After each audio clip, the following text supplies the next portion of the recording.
Bonjour, bon réveil, bienvenue sur I24 pour votre journal du matin. On est ensemble pour 2 heures de direct. On jette tout de suite un coup d'œil au sommaire de votre édition.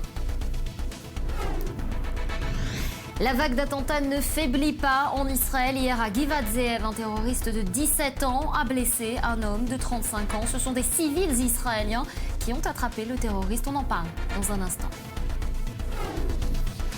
Elle qui a toujours assumé une indiscipline de tempérament a finalement tiré sa révérence hier. C'est dans sa place de garde des Sceaux au Breton, Jean-Jacques Urvoas. Parfois résister, c'est rester. Parfois résister, c'est partir. À saluer avec son lyrisme habituel Christiane Taubira. Il est depuis le 16 janvier dernier l'homme qui a fait de la République islamique d'Iran un État, sinon normal, du moins fréquentable. Hassan Rouhani était hier à Paris.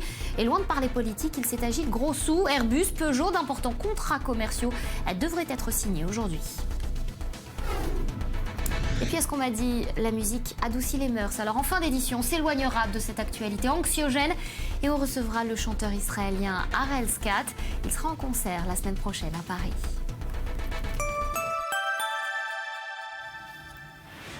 Je vous le disais, la vague d'attentats ne faiblit pas en Israël. Hier encore à Givat Ze'ev, un terroriste de 17 ans a blessé un homme de 35 ans. Et ce sont des civils israéliens qui ont attrapé le terroriste. Mathias Inbar, bonjour. Que s'est-il passé exactement hier ? Écoutez, bonjour Nathalie, on va revoir si vous voulez bien cette vidéo parce qu'elle est importante et elle témoigne finalement de l'acte. Tel un chasseur devant sa proie. Véritablement, le terroriste palestinien de 17 ans, le voici en train de prendre un couteau, de poignarder à 2 reprises dans le dos sa victime.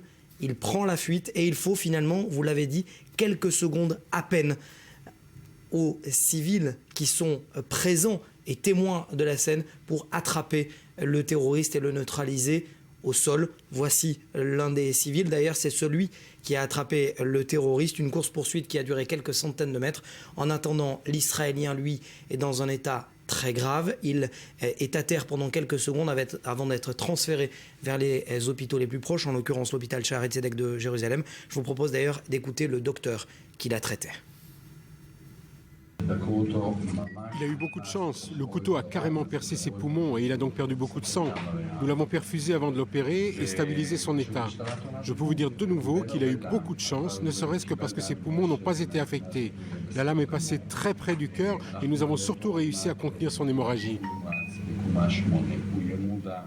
Selon la police, Nathalie, le terroriste serait arrivé à Givat Ze'ev, au nord de Jérusalem, en provenance de Bir Nabala, c'est à proximité de Ramallah. Une attaque de plus donc dans cette intifada des couteaux qui sévit et qui frappe en Israël depuis octobre 2015. Merci Mathias pour ce point. Alors on reste en Israël, toujours avec ces nouvelles révélations, cette fois sur l'attentat de Tel Aviv qui avait fait, je vous le rappelle, 3 morts et 7 blessés. Le témoignage de 2 passagères de l'autobus emprunté par le terroriste pour regagner son village.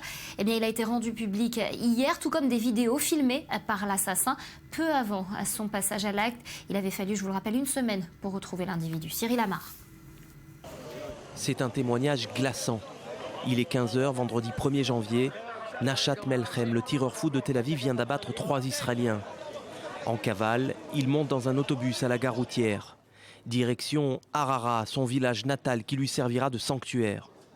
Pendant le trajet, 2 jeunes passagères de retour de Tel Aviv croient alors reconnaître l'assaillant. Elles ont livré leur témoignage ce mercredi sur les ondes de la radio publique israélienne. Après 1 ou 2 stations, un homme est monté, s'est assis près de nous. Il avait des lunettes très bizarres qui ont attiré notre attention. Il était recourbé avec son sac entre les jambes. Il portait un sweatshirt noir Adidas et sur les 3 bandes, on pouvait voir des taches de sang. Pris de panique, les 2 passagères alertent alors la police, mais celle-ci ne donnera jamais suite au signalement. Il faudra 1 semaine aux forces de sécurité israéliennes pour mettre la main sur le terroriste. Ces vidéos retrouvées sur son téléphone portable et rendues publiques par les services de sécurité intérieure. On découvre un homme au comportement excentrique sous l'emprise de stupéfiants, filmant ses diatribes contre ceux qu'il considère comme les ennemis de l'islam.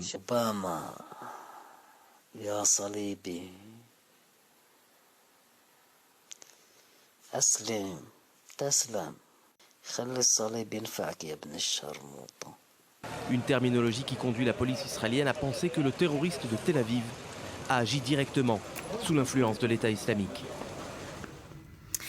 Autre sujet à présent de l'actualité, incontestablement la visite officielle du président iranien marque un tournant dans les relations de l'Iran avec l'Occident. Rappelons qu'il y a moins d'un an encore, l'Iran était considéré comme un État paria, mis au banc de la communauté internationale. Et voilà qu'aujourd'hui, le chef d'État de ce pays est reçu en grande pompe sous les dorures des palais de la République. Shirley Le Pen. Seconde destination de sa tournée européenne, le président iranien est à Paris. La rencontre fait polémique, mais elle marque le début d'une nouvelle coopération politique et économique entre la France et l'Iran. Nous voulons avoir de bonnes relations avec l'Union européenne et la France y compris. Ma visite est censée renforcer les liens bilatéraux et améliorer les relations qui peuvent profiter aux deux pays. Si Dieu le veut, nous serons capables de prendre des mesures dans cette direction. L'objectif français sera implanté en Iran. Au cœur des discussions à l'Elysée, plusieurs accords commerciaux avec les compagnies PSA et Peugeot. Téhéran annonce aussi un vaste accord avec l'avionneur européen Airbus sur 114 appareils. De nouveaux liens économiques qui feraient presque oublier les droits de l'homme. François Hollande a été interpellé par lettre par plus de 60 députés de la majorité et de l'opposition. Ils appelaient le président français à faire preuve de fermeté et de cohérence face à Hassan Rouhani. Il est clair que l'enjeu du président iranien est aussi de créer un nouveau fonds diplomatique sur lequel la puissance chiite pourra s'appuyer. Téhéran semble retrouver ses marques sur la scène européenne après des années d'hostilité diplomatique.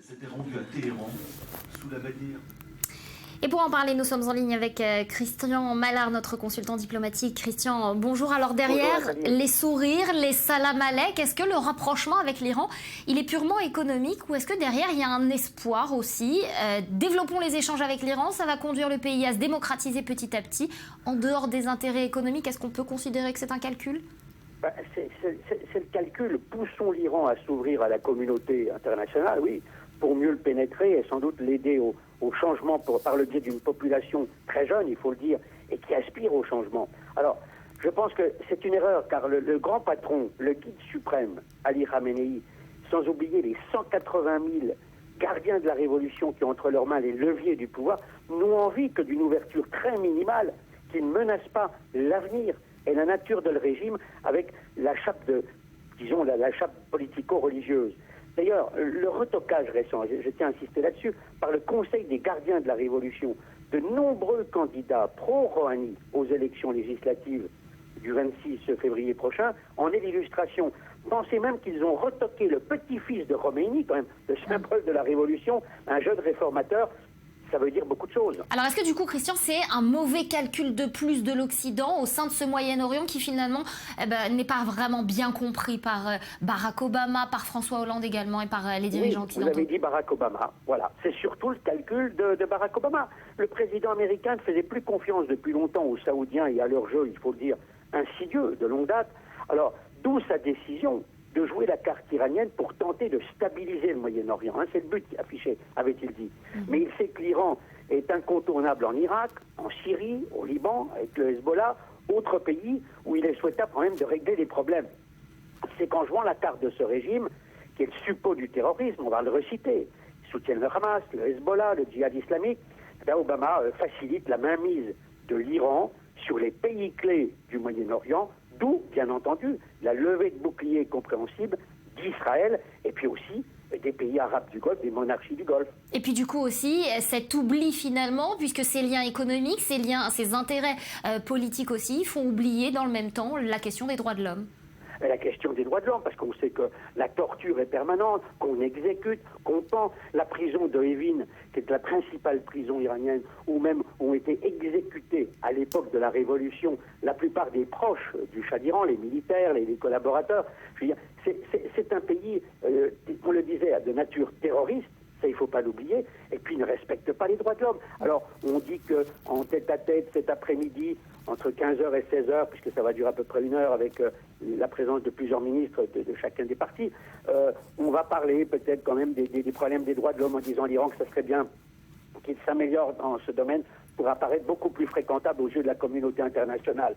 Mais je ne suis pas sûr que ce soit le type de discours que comprenne Rouhani, qui est un faux gentil. Il faut faire attention à ne pas froisser. Merci beaucoup, Christian, pour cette intervention. On va tout de suite passer à l'essentiel de l'actualité internationale en bref et en images. L'inversion de la courbe du chômage attendue depuis 2013 ne s'est donc toujours pas produite. En 2015, selon les derniers chiffres publiés hier par le ministère du Travail, le nombre de demandeurs d'emploi n'ayant pas du tout travaillé au cours du mois écoulé a de nouveau augmenté pour atteindre les 3 590 000 en métropole, soit 15 800 chômeurs en plus. C'est non, le Conseil d'État a tranché en France contre la suspension de l'état d'urgence, une demande faite par la Ligue des droits de l'homme qui exigeait la fin de ce régime d'exception mis en place après les attentats du 13 novembre à Paris. Pour le Conseil d'État, le péril imminent n'a pas disparu. Et puis 2015, année hyper antisémite, si l'on en croit le rapport que vient de publier le SPCJ, le service de protection de la communauté juive, extrêmement élevé, hyper violent et endogène. Voilà comment ce rapport résume l'année 2015 et ce malgré l'opération Sentinelle. Alors on parlait des attentats du 13 novembre, un nouvel inculpé dans les attentats de Paris. Aurore Boukassa, vous êtes en Belgique, bonjour, vous êtes notre correspondante. Alors de quoi, de qui s'agit-il exactement ? Alors il s'agit de Basman Hassanad, c'est un Irakien d'une quarantaine d'années, arrivé en Belgique en mai 2015. Il a été interpellé vendredi au centre d'accueil pour demandeurs d'asile de Jumet, dans la région de Charleroi. En fait, Basman Hassanad, il était dans le viseur des enquêteurs depuis mai 2015, soit très peu de temps après son arrivée en Belgique. Il s'était d'abord installé quelque temps chez son beau-frère et avait quitté les lieux en laissant derrière lui une caméra. Sur cette caméra, on retrouve des images le montrant habillé en djihadiste devant un drapeau de l'État islamique. Il a alors été dénoncé aux forces de l'ordre et Basman Hassanad a été placé sur écoute. Des écoutes qui ont démontré des liens avec des personnes connues par la sûreté de l'État. Et d'ailleurs, lors de son interpellation vendredi, un drapeau de l'État islamique a été retrouvé dans ses affaires personnelles. Alors hier, mercredi, Basman Hassanad a comparu devant la chambre du Conseil de Charleroi. Il affirme que son accoutrement sur les vidéos lui a servi à éviter les ennuis en Irak, mais ses liens avec des personnes connues par la sûreté de l'État sèment sérieusement des doutes du côté de la justice, raison pour laquelle on a décidé de prolonger son mandat d'arrêt pour 1 mois. Alors ces liens avec les attentats de Paris ne sont pas encore confirmés, mais en tout cas, il connaît des personnes qui ont participé. Merci Aurore Boukassa en direct donc de Bruxelles. Alors c'est le jour où Manuel Valls présentait sa réforme constitutionnelle avec notamment la déchéance de nationalité que Christiane Taubira a choisi de quitter le gouvernement. Une réforme où le choix des mots montre les divisions qui subsistent au sein de la gauche. À propos de cette réforme, Maxime Pérez. C'est sans Christiane Taubira, mais avec son successeur Jean-Jacques Urvoas que la commission des lois s'est réunie. À l'ordre du jour, le projet controversé sur la déchéance de nationalité. Le Premier ministre Manuel Valls a cherché d'emblée à apaiser les esprits. Le gouvernement a décidé, en accord avec le président de la République, de proposer une nouvelle rédaction. Et elle repose sur les principes suivants. Aucune référence à la binationalité ne figurera dans le texte constitutionnel, ni a priori dans la loi ordinaire. La mesure avait provoqué une levée de bouclier à gauche, si bien que Manuel Valls a été contraint de manœuvrer. Le Premier ministre s'est engagé à faire des propositions à l'Assemblée, mais sur le fond, il n'entend pas renoncer au projet de loi. Seules des infractions d'un niveau de gravité très élevé pourront justifier la procédure de déchéance, bien sûr. Les crimes, certes, mais sans doute aussi les délits les plus graves. Manuel Valls a-t-il réussi son grand oral ? À l'issue des débats, les députés se montraient plutôt satisfaits. Si la Constitution permet de déchoir de la nationalité tout Français sans distinction, les lois d'application d'une majorité du moment peut décider par exemple d'exclure les mononationaux, mais une autre majorité peut le modifier. Ça change tout, ça ouvre le débat, alors que la première rédaction du gouvernement le fermait et institutionnalisait, constitutionnalisait une différence entre les Français, ce qui pour nous n'était pas acceptable. La déchéance des binationaux nés français ne figure plus dans la modification de la Constitution, donc c'est un point extrêmement important, même décisif. Reste à savoir si ces messages d'apaisement permettront à la gauche d'arriver à un consensus, jugé jusqu'ici impossible. Je crois j'évoquais un peu hardiment, peut-être. Et elle, qui a toujours assumé une indiscipline de tempérament, a finalement tiré sa révérence hier. C'est dans sa place de garde des Sceaux, au Breton, Jean-Jacques Urvoas. Parfois résister, c'est rester. Parfois résister, c'est partir. À saluer avec son lyrisme habituel, Christiane Taubira. Résister, le choix des mots a son importance. En effet, rarement un ministre de la République a dû faire face à un tel déferlement de haine. Julia Galancia. C'est une question de valeur qui la pousse à quitter son poste. Le ton est solennel, l'émotion est palpable, quelques minutes avant la passation de pouvoir. Christiane Taubira démissionne, une décision rendue publique le jour où Manuel Valls dévoile la réforme constitutionnelle voulue par François Hollande. Une réforme qui inscrit dans la Constitution l'état d'urgence ainsi que la déchéance de nationalité pour les auteurs de crimes terroristes, une réforme à laquelle elle n'a jamais caché son opposition. Je quitte le gouvernement sur un désaccord politique majeur. Je choisis d'être fidèle à moi-même, à mes engagements, à mes combats, à mon rapport aux autres, fidèle à nous, tel que je nous comprends. À gauche, de nombreux élus lui ont rendu hommage. D'autres soulignent aussi que sa démission signifie un nouveau rétrécissement de l'assise politique du gouvernement. La satisfaction est en revanche unanime à droite et à l'extrême droite. Pour moi, c'est une clarification sur la forme, parce que nous étions dans une incohérence totale. Madame Taubira avait lancé un défi à l'autorité du Premier ministre et du Président de la République. Il est d'ailleurs ahurissant que le Président de la République n'ait pas réagi plus tôt. Il n'y a qu'une dans une démocratie folle qu'on peut concevoir que le ministre de la Justice n'est pas d'accord avec un texte de loi que le Président et le gouvernement portent. Non, mais il faut vraiment qu'on soit arrivé à un point de désordre mental pour ne pas succomber devant l'évidence. Icône de la gauche, la garde des Sceaux a notamment fait adopter au Parlement la loi ouvrant le mariage aux couples homosexuels. L'ex-députée de Guyane s'est dite fière de son action Place Vendôme depuis 2012. Elle s'est retirée ce mercredi sous les applaudissements de la gauche à l'Assemblée nationale. Et Virginie Belaïch, du coup, c'est un coup dur pour l'égalité hommes-femmes au sein du gouvernement. Oui, puisque le gouvernement de Manuel Valls compte aujourd'hui 18 hommes et 15 femmes, excite donc la parité, une promesse du candidat François Hollande en 2012, mais surtout les 5 ministères régaliens sont désormais occupés par des hommes, des proches du président, Laurent Fabius aux affaires étrangères, Bernard Cazeneuve à l'intérieur, Michel Sapin aux finances, Jean-Jacques Urvoas à la justice donc, et Jean-Yves Le Drian à la défense. Elisabeth Guigou qui pourrait rejoindre le gouvernement en lieu et place de Laurent Fabius au Quai d'Orsay en février pourra réduire ce fossé mais ne pas inverser la tendance. Il n'y a plus autant d'hommes que de femmes au gouvernement. Et avec le départ de Christiane Taubira, c'est la fin de cette petite musique dissonante autour du Premier ministre déjà chahuté par les députés qu'on appelle les frondeurs. Il ne faut pas s'y tromper, la ministre de la Justice ne part pas de guerre lasse. Elle quitte le gouvernement sur un vrai désaccord. La ministre de la Justice, c'est la garde des Sceaux. Elle garde le sceau de la Constitution et à quelques jours du débat à l'Assemblée nationale sur l'état d'urgence et la déchéance de nationalité, la position devenait intenable. Bon, alors quel avenir politique à présent? Alors c'est la question que toute la classe politique se pose au lendemain de cette démission. Interrogé hier sur Europe 1, Michel Denisot a expliqué, puisqu'il a reçu Christiane Taubira dans son émission Conversation secrète, qu'elle a envie de respirer, de lire des livres et peut-être de retourner en Guyane voyager. Plusieurs voix à gauche appellent de leur vœu à une candidature. Taubira à la primaire à gauche, Aurélie Filippetti est pour. Christiane Taubira a déjà participé à la course à l'Élysée. C'était en 2012, elle avait obtenu 2,32% des voix qui ont cruellement manqué à Lionel Jospin au soir du 21 avril, on s'en souvient. On parle également de l'ancienne garde des Sceaux pour succéder à Jean-Louis Debré, dont le mandat s'achève début mars à la tête du Conseil constitutionnel. Seul bémol, il y a déjà sur les rangs Lionel Jospin et Laurent Fabius. Voilà. Merci Virginie. Alors on l'a dit, c'est Jean-Jacques Urvoas qui lui succède. Donc portrait en images. Passation de pouvoir, place Vendôme. Jean-Jacques Urvoas devient locataire des lieux.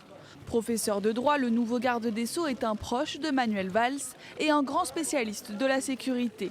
Une nomination qui confirme le virage sécuritaire pris par le président de la République depuis les attentats de 2015 et en particulier depuis le 13 novembre. Jean-Jacques Urvoas est un fidèle du Parti socialiste depuis 38 ans.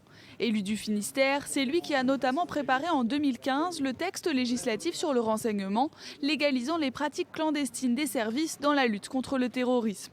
Sa mission première, rétablir le dialogue avec les syndicats de police. Appelant à un signal fort, certains policiers demandent déjà le rétablissement des peines planchées. Des policiers se disent très vigilants sur le chantier explosif de la réforme de procédure pénale, dont les contraintes et les lourdeurs administratives engluent les services.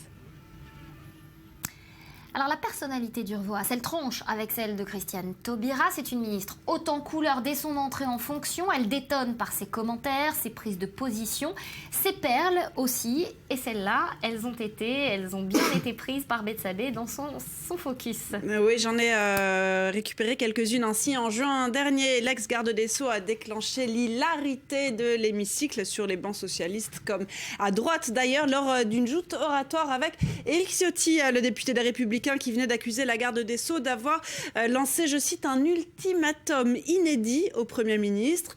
Taubira qui aurait tenté de contraindre Manuel Valls à la nommer au Conseil constitutionnel. Des accusations lancées avec une telle conviction que Taubira n'a pas pu s'empêcher de lui répondre avec dérision. C'était lors des questions au gouvernement à l'Assemblée nationale mardi 23 juin 2015. On regarde. J'avoue que malgré toutes ces années passées, vous conservez pour moi quelque chose de mystérieux. Je me demande si, lorsque vous affirmez certaines choses, vous y croyez vraiment. Alors si c'était du temps de ma fringante jeunesse, j'aurais supposé un sentiment contrarié. Mais cet hémicycle tout entier a déjà constaté à quel point je vous obsède dans toute votre expression publique, avec une constance qui appelle quand même l'admiration. On peut voir d'ailleurs la complicité des regards féminins entre eux. Et oui, d'ailleurs, pourquoi Taubira obsédait-elle à ce point ? Eh bien, peut-être parce qu'elle est spontanée, elle est humaine et que contrairement à la plupart des hommes et femmes politiques, elle ne se prend pas au sérieux. La preuve en image tout de suite. Nous sommes en septembre 2014 dans les studios de France Inter, intervention d'un auditeur. Et radio oblige, eh bien, Christiane Taubira en oublie qu'elle est filmée. Est-ce que vous êtes rassurée ? Absolument, ce sont des propos qui vont droit dans nos cœurs parce qu'en ce moment, la situation dans nos offices, dans nos instances est très dure. On se sent mis à l'index, montré du doigt. Quelques secondes de solitude, donc personnalité joviale, mais aussi ministre débordé, stressé, épuisé, et qui dit épuisé dit à fleur de peau. On connaît ça ici en plateau. Nous sommes le 4 février 2013. Christiane Taubira répond à Philippe Gosselin, député UMP, qui vient d'employer l'expression petit bout. Monsieur Gosselin, puisque c'est par petit bout que vous êtes amené.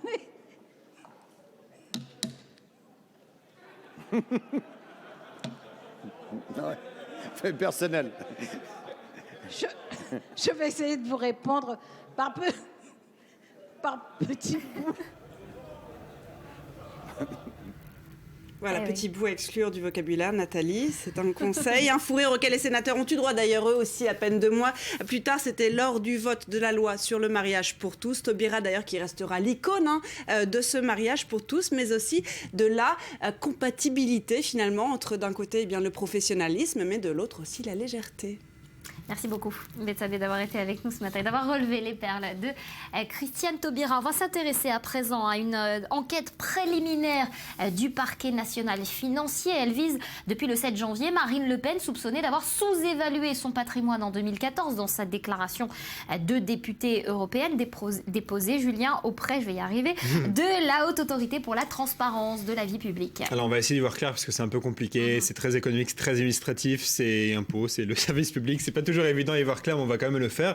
Ce sont des révélations du Canard enchaîné d'hier, du mercredi 27 janvier. En fait, la famille Le Pen a plusieurs biens qu'elle doit donc estimer pour sa déclaration, et selon le journal Le Canard enchaîné, ça a été sous-estimé. Prenons le premier bien, le fameux manoir de la famille Le Pen, qui est, vous savez, sur la colline de Saint-Cloud. C'est un bien historique de la famille Le Pen qui a été légué par un militant. La famille Le Pen l'évalue à 1,8 million d'euros. Or, en réalité, il en vaudrait 3,5 millions. Bon, petit écart. C'est pas pareil. Voilà. Léger écart. Deuxième bien, elle vit dans une résidence qu'elle a achetée en 2013. Elle a acheté plusieurs maisons, notamment une maison en 2013 de 1200 mètres carrés. Et elle ne déclare que 350 000 euros d'estimation. En réalité, il en vaudrait 3,3 millions d'euros. Alors comment? Bien, je ne rentre pas dans les détails parce que c'est très technique, mais systématiquement, c'est par des montages fiscaux en divisant le droit de propriété entre plusieurs personnes par des sociétés civiles. Et c'est très complexe, mais voilà, en gros, elle est maintenant dans le collimateur de cette autorité parce qu'elle a sous-estimé les biens. Et voilà, Marine Le Pen épinglée par le canard enchaîné. Et dans le même temps, très rapidement, Julien, plusieurs élus qui ne veulent plus recevoir le journal Minute, le quotidien d'extrême droite, chez eux. On regarde quelques-unes du journal Minute pour rappeler de quoi il s'agit. Regardez, c'est une les plus problématiques. Taubira retrouve la banane en parlant évidemment ses références à ses origines. Une autre une de Minute qu'on verra à l'écran sur les homosexuels. Ils pourront bientôt s'enfiler la bague au doigt, etc., etc. Il en a une troisième. Eh bien, regardez ces tweets. Plusieurs élus du Front National ne veulent plus être assimilés à ce journal. Regardez ce premier tweet d'une élue Front National. Merci de ne plus m'adresser votre prose. Elle ne m'intéresse pas. Et un dernier, je n'en ai pas besoin pour essuyer ma vaisselle. Il faut savoir que le journal Minute est très anti-Philippot. Merci beaucoup. Julien, vous restez avec nous dans quelques instants. Après un nouveau point sur l'info, on parlera du procès de Laurent Gbagbo qui s'ouvre aujourd'hui devant la Cour pénale internationale. À tout de suite.